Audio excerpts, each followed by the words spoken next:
Startup grand challenge 2022 आयोजित कार्यक्रम में यहाँ पर उपस्थित इस धर्मपुर क्षेत्र जिसमें ये कार्यक्रम हो रहा है उसके लोकप्रिय विधायक आदरणीय विनोद चमोली जी, हमारे सेक्रेटरी इंडस्ट्री,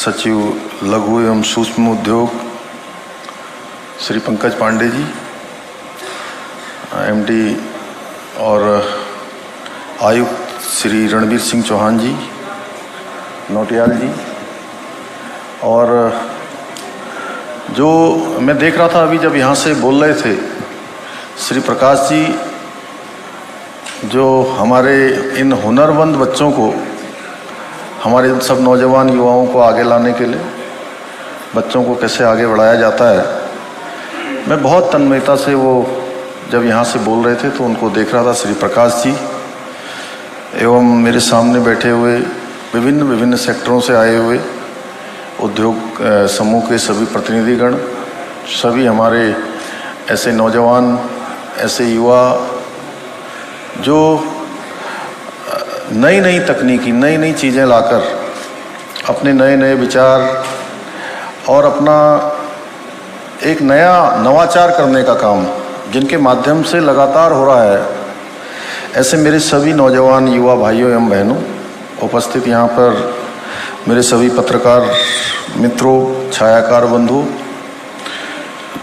प्रदेश सरकार के अलग अलग विभागों एवं मंत्रालयों द्वारा युवाओं को स्टार्टअप्स के साथ संपर्क स्थापित कर युवाओं को लगातार उनके आइडियाओं को, उनके विचारों को एक धरातल देने का काम, उनको प्रोत्साहित करने का काम लगातार उत्तराखंड की सरकार के द्वारा किया जा रहा है। मैं धन्यवाद देना चाहता हूँ हमारे देश के यशस्वी प्रधानमंत्री मोदी जी का। उनके प्रधानमंत्री बनने के बाद देश के अंदर कोई सेक्टर ऐसा नहीं है जिस सेक्टर में नवाचार ना आया हो, नए आइडिया ना आए हों, कि नौजवान जिनके पास अपने साधन नहीं है, जिनके माता पिता कोई बहुत बड़ा काम नहीं करते हैं, लेकिन अगर उनके अंदर प्रतिभा है तो उनको, उनकी प्रतिभाओं को भी काम करने का अवसर अगर किसी ने प्रदान किया है तो हमारे देश के यशस्वी प्रधानमंत्री मोदी जी ने किया है।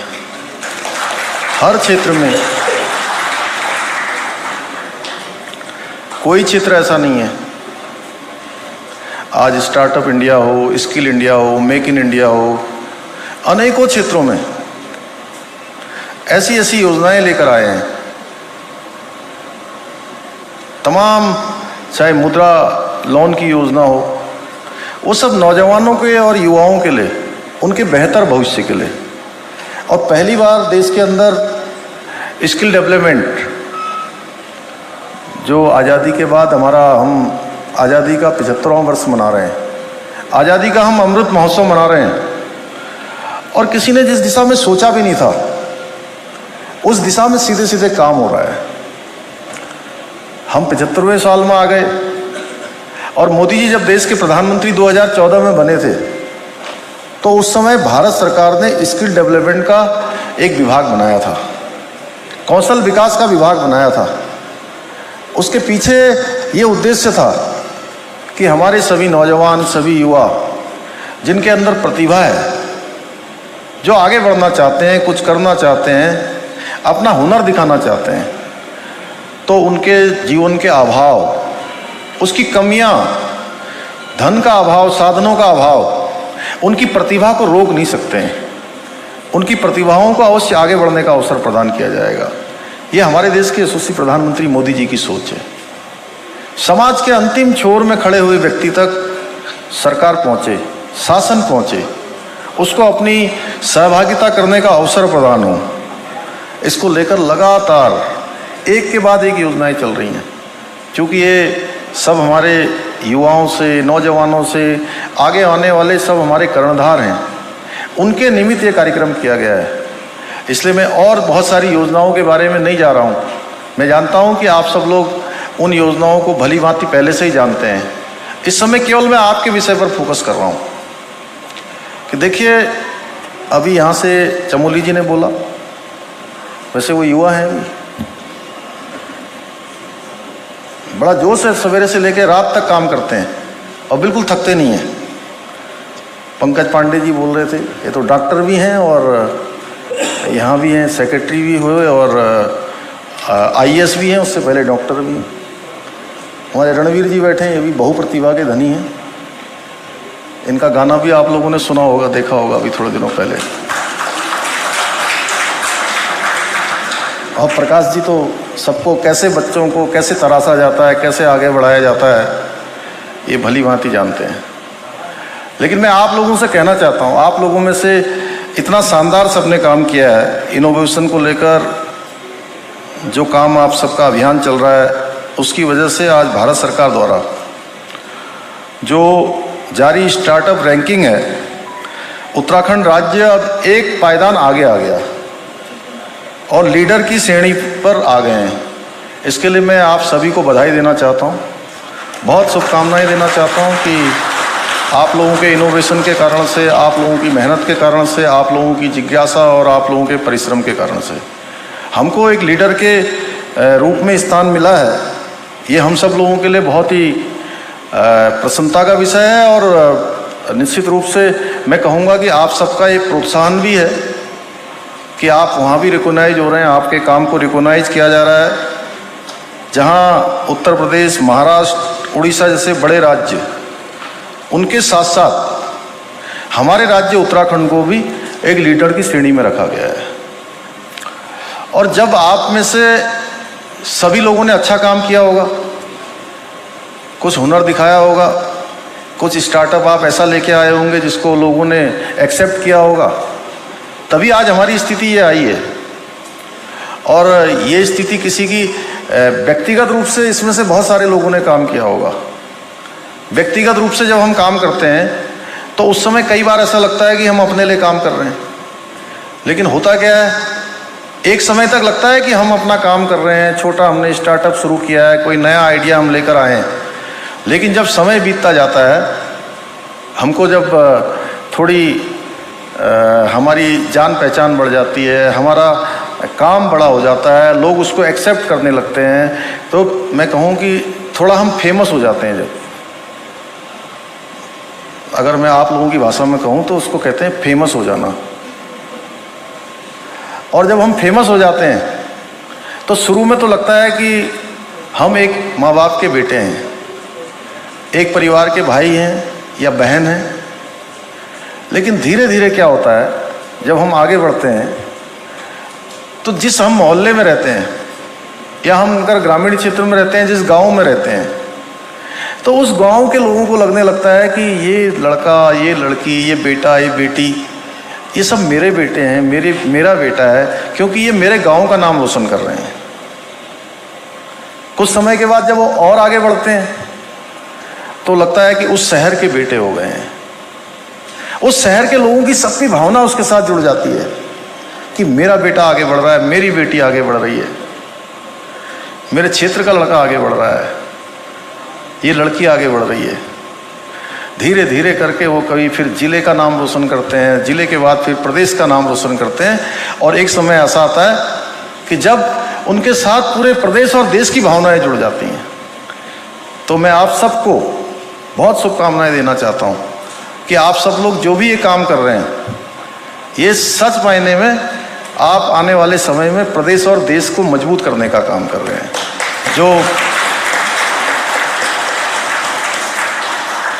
जो हमारे देश के प्रधानमंत्री जी का भी यही सपना है कि स्टार्टअप का एक कल्चर देश के दूर दराज इलाकों तक पहुंचे, और इसके लिए उन्होंने हर साल 16 जनवरी को नेशनल स्टार्टअप डे मनाए जाने का भी ऐलान किया है। उस दिन सभी के प्रोत्साहन का डे होता है। तो मैं निश्चित रूप से ये आप सबको बहुत मैं शुभकामनाएं देता हूं कि आप सब लोग, जो प्रधानमंत्री जी का सपना है, चाहे मैं उसको कहूं कि लोकल फॉर वोकल या आत्मनिर्भर भारत, कि आत्मनिर्भर भारत कैसे बनेगा। आत्मनिर्भर भारत भी तभी बनेगा जब हम लोग उसमें सब लोग सहभागी बनेंगे। हमने शुरुआत की है, आज जब हम डिजिटल ट्रांजैक्शन की बात करते हैं तो पूरी दुनिया का 40% डिजिटल ट्रांजैक्शन कहीं होता है तो हमारे देश में होता है, कहाँ भारत में होता है, हिंदुस्तान में होता है। दुनिया का 40% डिजिटल ट्रांजैक्शन करने वाला देश हमारा देश है। आज हम हर क्षेत्र में आगे बढ़ रहे हैं। आज पूरी दुनिया के अंदर हमारे देश का मान सम्मान और स्वाभिमान बढ़ रहा है।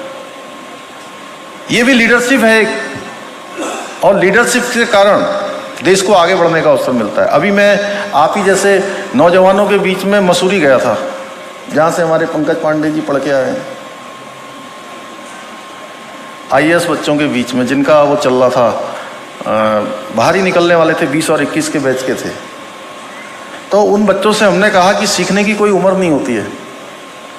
अब बच्चे ही हैं, क्योंकि अब जैसे आप हम लोगों को बच्चा कहते हो वैसे वो भी बच्चे हैं हमारे लिए। 24-25 साल के थे जब मैंने पूछा उनकी आयु, किसी की 22 साल, किसी की 24 साल, 23 साल, 24 साल के, और बहुत ज़्यादा थे तो 27-28 साल के। तो होता क्या है कि जब वो उस परीक्षा को पास करके आते हैं, उसके बाद सीधे सीधे कहीं कोई SDM बनता है, कोई CDO बनता है, कोई DM बन जाता है कुछ सालों के बाद। तो उनको लगता है कि हम तो सब पढ़ के आए हैं और देश की सबसे प्रतिष्ठित सेवा में हैं। तो उनसे मैंने कहा कि सीखने की कोई आयु नहीं होती है। जिनको हमारे देश के प्रधानमंत्री जी ने मिशन कर्मयोगी नाम दिया है, मिशन कर्मयोगी के तहत, तो हमने कहा कि जीवन भर विद्यार्थी जो है, कोई भी व्यक्ति विद्यार्थी और शिक्षार्थी रहता है। जब तक किसी के जीवन का अंतिम दिन ना आ जाए तब तक वो कुछ न कुछ सीखता रहता है। इसलिए आप लोग ऐसा मत सोचिएगा कि हम सब कुछ भर गए हैं। जो भर जाता है तो फिर वो डूब जाता है। इसलिए खाली रहता है तो कुछ न कुछ ग्रहण करता रहता है।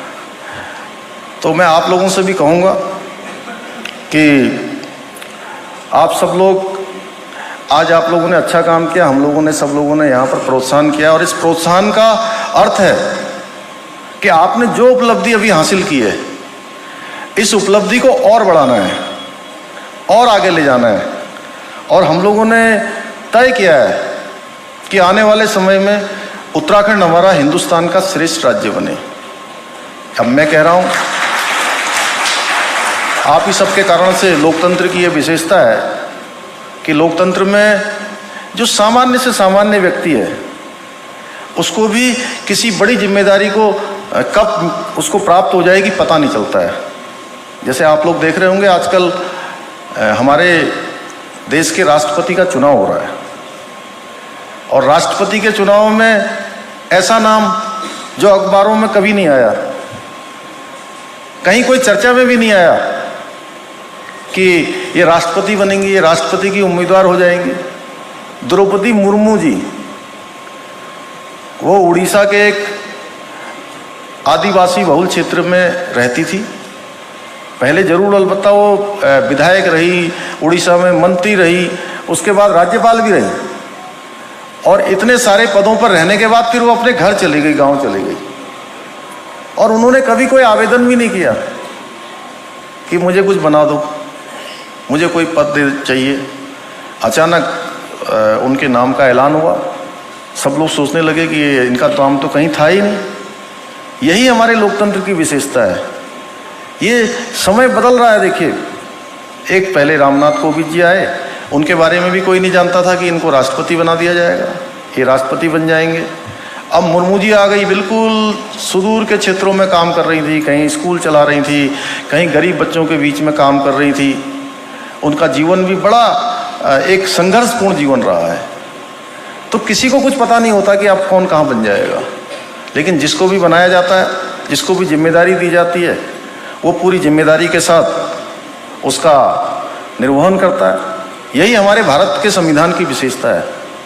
कई बार आप लोगों को भी लगता होगा, और कई लोग कहते भी हैं, विनोद दा, अब मैं बहुत कार्यक्रमों में जाता हूँ, तो एक जगह मैं किसी कार्यक्रम में गया तो वहाँ कोई कहने लगे कि हम और बहुत अच्छा काम करना चाहते हैं।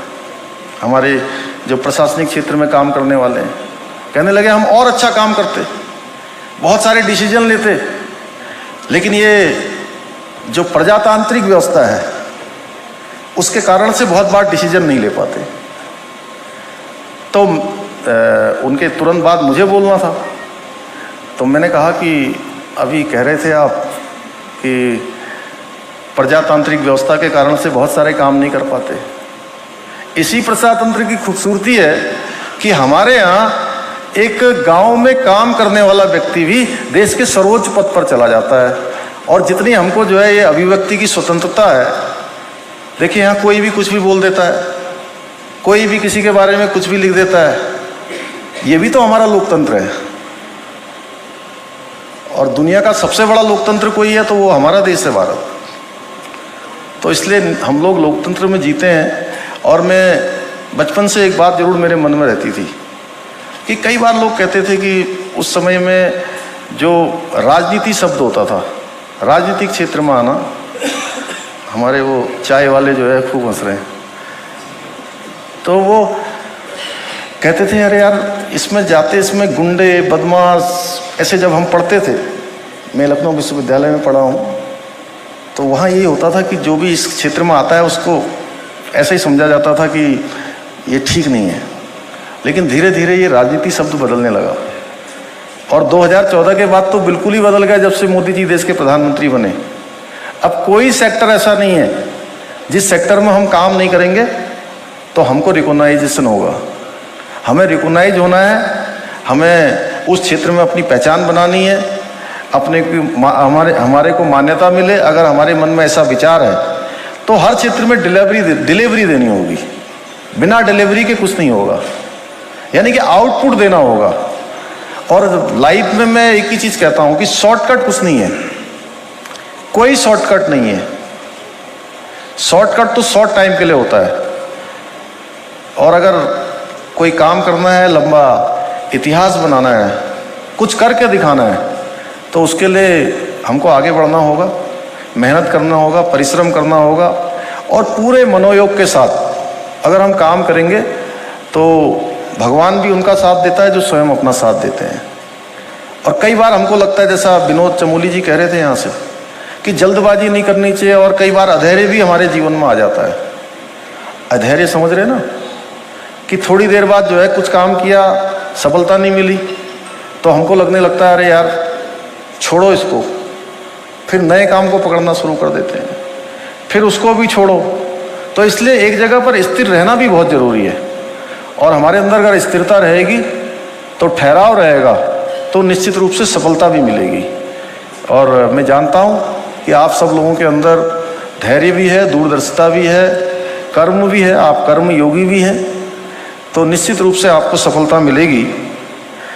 और आज अभी कल मैं एक कार्यक्रम में गया था, दैनिक जागरण के कार्यक्रम में, तो मेरे मन में एकदम अचानक से ऐसे विषय आया कि इस बार जो हमारी चारधाम यात्रा हुई है, चल रही है अभी 2 महीना लगभग आज पूरा हुआ है। 6 मई को केदारनाथ जी के कपाट खुले थे। वैसे तो 34 लाख से भी ज़्यादा हमारे यहाँ पर कुल श्रद्धालुओं ने अभी तक यात्रा कर ली है। लेकिन जो हमारे यहाँ रजिस्ट्रेशन हुआ है जो बाद में, वो अभी 26.5 लाख को क्रॉस कर गया है, जो इस वर्ष का रिकॉर्ड तोड़ है, पिछले कई वर्षों का रिकॉर्ड है। और बड़ी चुनौती थी हमको, यात्रा शुरू करी थी जब यात्रा शुरू हुई थी तो बहुत चुनौती थी कि कैसे यात्रा चलेगी, कैसे लोगों को सुरक्षित हम वापस पहुंचा पाएंगे, कोई परेशानी न हो, किसी प्रकार की यात्रा में विघ्न बाधा न हो। जो लोग दूर दूर से आ रहे हैं दर्शन के लिए, चारों धामों के लिए, हमारे उत्तराखंड देवभूमि को देखने के लिए, उनकी यात्रा सरल हो, सुगम हो, सुरक्षित हो। तो उस दिशा में काफ़ी प्रयास हम लोगों ने किया, लेकिन बहुत बड़ी चुनौती थी क्योंकि पिछले कई सालों से ये यात्रा चल नहीं पाई थी। 2 सालों से यात्रा रुकी हुई थी और 2 साल में यात्रा का न चलना, इस बार उसकी उतना ही ज़्यादा प्रेशर था। और जब यात्रा शुरू हुई तो एक दिन में लाखों लोग पहुंचने लगे। जहाँ केदारनाथ जी में, जहाँ की कैपेसिटी 14,000, 13,000, 15,000 अधिकतम है, वहाँ पर 25-25 हज़ार लोग एक दिन में पहुँचने लगे। और रात को टेम्परेचर बिल्कुल डाउन चला जाता है, -, डिग्री तापमान में चला जाता है।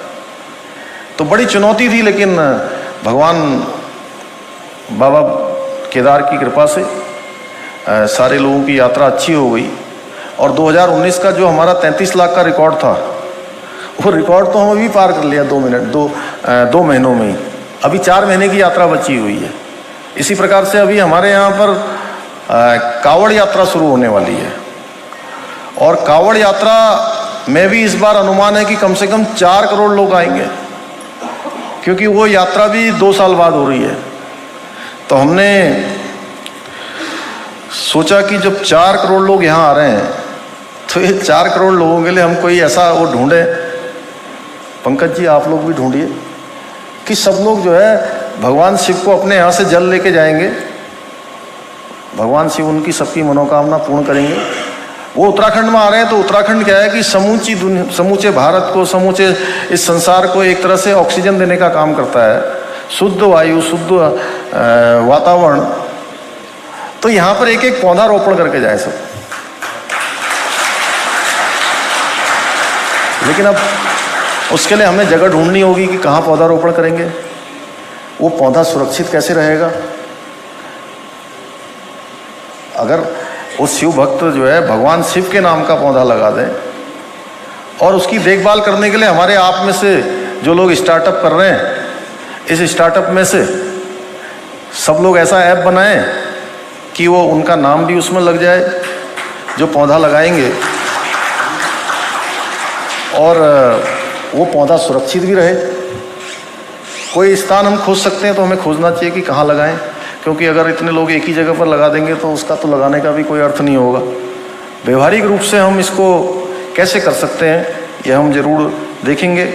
कुछ ये हमारे लिए चैलेंज है कि ऐसा ऐप बनाएं जिससे कि कावड़ यात्रा, कावड़ मित्र अपने लाए हुए पौधे को हमेशा देख सकें और उसकी देखभाल कर सकें। कुछ QR कोड से पौधे को मैप कर सकें। क्यों, कैसा रहेगा? हैं? हो सकता है कुछ ऐसा कर लें तो बड़ा अच्छा होगा। अभी हम लोगों ने जो जनरल बजट हमारा आया है,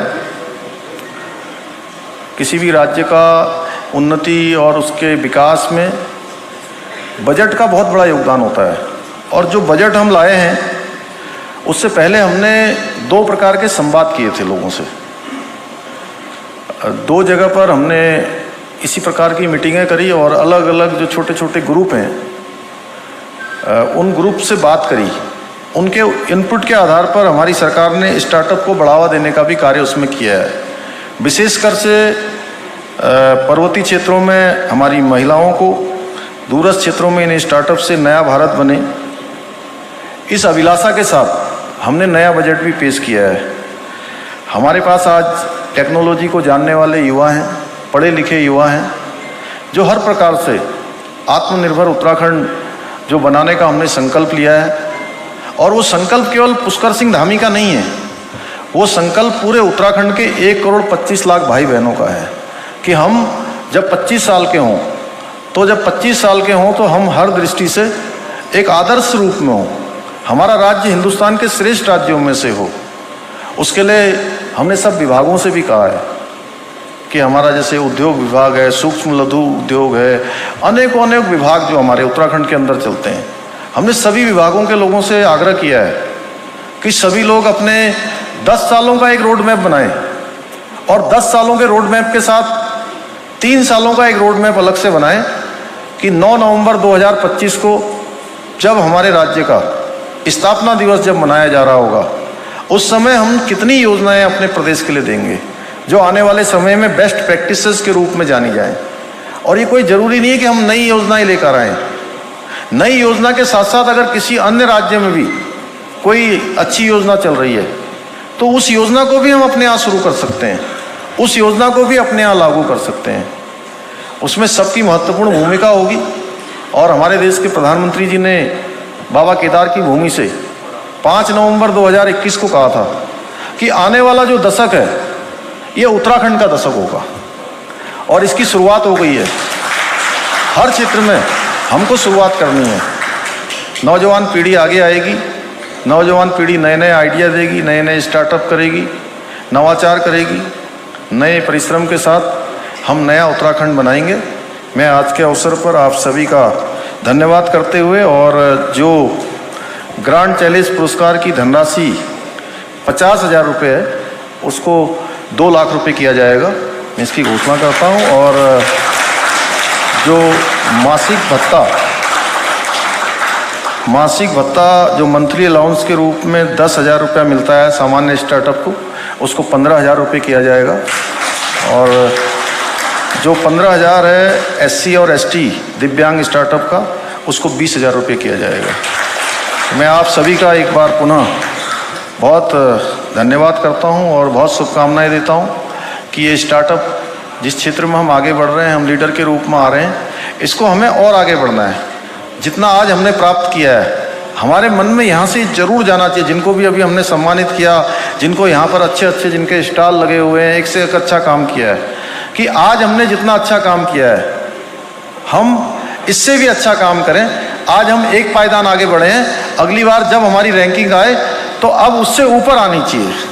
तभी हमारा इस प्रकार के कार्यक्रमों में आना, कार्यक्रमों का होना एक सार्थक रूप लेगा, व्यवहारिक रूप लेगा।